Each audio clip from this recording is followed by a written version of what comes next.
რეფორმის დაწყებიდან 10 წლის შემდეგ ნარჩენების გადამუშავება საქართველოში ისევ გამოწვევა. ქვეყანაში, სადაც 2015 წლიდან ნარჩენების მართვის კოდექსი მოქმედებს და მწარმოებლის გაფართოებული ვალდებულება გაწერილია, სისტემა ბოლომდე ვერ გაიმართა. რეფორმის ფარგლებში შექმნილი MGV ორგანიზაციები მეორეულ საბურავებს, აკუმულატორებს, ზეთებსა და ელექტრონულ ნარჩენებს აგროვებენ. დადგენილი გეგმები ძირითად შემთხვევაში სრულდება, თუმცა გადამამუშავებელი ქარხნების სიმცირის გამო სრული გადამუშავება ვერ ხდება. გამოწვევა თითქმის ყველა ტიპის ნარჩენთან მიმართებით არსებობს.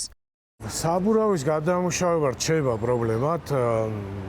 ეხლა რეალურად რო ავიღოთ, არის მცირე საწარმოები, რომლებსაც იმდენი მარაგი აქვს უკვე რამდენიმე წელი ეყოფათ და არის თქვა ცემენტის ქარხანა, რომელსაც ასევე ნებართვა აქვს და ნახშირის ალტერნატივად წვავს ენერგიის აღდგენის მიზნით. ხო, საბურავებს, მაგრამ რეალურად გადამუშავება და მისგან თქვა გადამუშავებული პროდუქტის მიღება დღეს ფაქტიურად შეუძლებელია. ზეთებს რაც შეეხება, მეორად ზეთებს ჩვენ თანამშრომლობთ ორგანიზაციასთან, რომელსაც აქვს ნებართვები, რომ გაიტანოს ეს ევროპაში გადასამუშავება. ელექტრომოწყობილობის მიმართულებით ყავს კონტრაქტორი კომპანია, რომელიც ამუშავებს ამას, თუმცა მისი წარმოდობაც არ არის საკმარისი.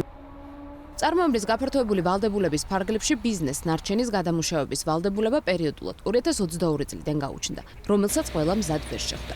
გადამუშავებელი ქარხნების სიმძლავრეების ნაკლებობა 2025 წელსაც გამოწვევა. საინვესტიციო პროექტებზე მუშაობს ყველა MGV ორგანიზაცია. პროექტები, რომელიც ზეთების, აკუმულატორების, ელექტრონული ნარჩენის, გადამამუშავებელი ქარხნების მშენებლობას გულისხმობს, მზად არის. გეგმაშია დასავლეთ და აღმოსავლეთ საქართველოში მეორეული საბურავების გადამუშავებელი ქარხნების მშენებლობა.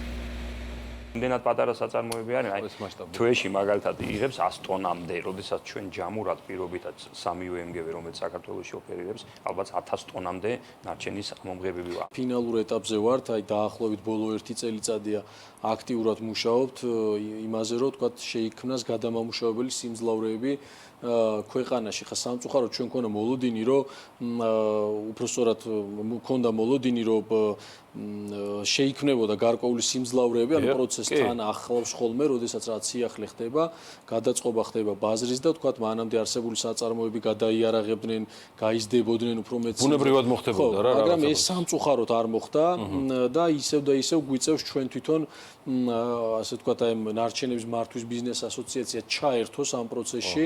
დაახლოებით 3 თვეში ეს საწარმო უკვე გაშვებული იქნება.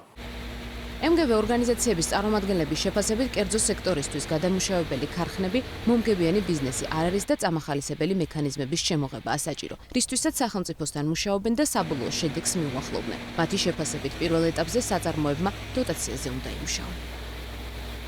შეიძლება პირველ ეტაპზე გარკვეულ სუბსიდირება დაჭირდეს, მაგრამ შემდეგ უკვე რაღაც 6-7 წლის შემდეგ უკვე შეიძლება დამოუკიდებლადაც იმფუნქციონიროს. ძალიან რთულია დაარწმუნო საქართველოს ბიზნესი ჩადოს თანხა ისეთ საქმეში, რომელიც ძელვადიან მოგებას აგენერირებს, ხო ხდებით და ამიტომ ცოტა გაჭიანურდა ეს, მაგრამ ჩვენ სხვა გამოსავალი არ აქვს უბრალოდ, იმიტომ რომ თუ ვაგროვებთ ამას, სრული სურათი უნდა შევქმნათ, სრული ჯაჭვი უნდა შევქმნათ. უნდა განვითარდეს თანამედროვე ქარხნები, გადამამუშავებელი, განსაკუთრებით მეორად საბურავების მიმართულებით და მეორადი აკუმულატორების მიმართულებით, რომელიც დააკმაყოფილებს საერთაშორისო ევროპულ სტანდარტებს. ამასთან დაკავშირებით ჩვენი მხრიდან პარტნიორებთან ერთად მიდის აქტიური მუშაობა და ვფიქრობთ, რომ აწარმოე საქართველოს ხელშეწყობით მოვახერხებთ საბოლოოდ, რომ მცირე სიმძლავრის, თუმცა საქართველოს რეალობაზე მორგებული საწარმოები გავაკეთოთ.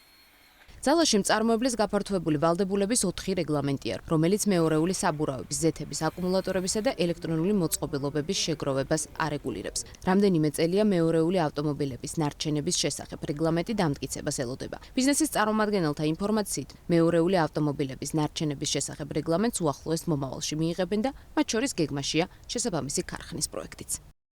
ჰაბის პროექტი უკვე არსებობს, სადაც შეიძლება ეს ყველაფერი განვითარდეს. თეგეტა მოტორსმა პარტნიორებთან ერთად ამ ტერიტორიის განვითარება უკვე დაიწყო, თუმცა უშუალოდ ქარხნების შეკვეთის მომენტზე ვერ გადავედით, იქიდან გამომდინარე, რომ ბანკებთან გვაქვს მიმდინარე მოლაპარაკება და აწარმოესთან, რა კომპონენტით შეიძლება ამ ქარხნების დაფინანსება მოხდეს, რომ ცალკე როგორც ესე ბიზნესი არც ერთი ბანკი ამას არ დააფინანსებს. და ამავე ტერიტორიაზე, ამავე ლოკაციაზე არის შესაძლებელი მეორეული ავტომანქანების გადასამუშავებელი პროცესის მოწყობაც. თვითონ ეს გულისხმობს უტილიზაციას მათ შორის მის დაშვედერებასაც და საბოლოოდ ასე ვთქვათ მის უტილიზაციას როგორც ხდება ევროპაში.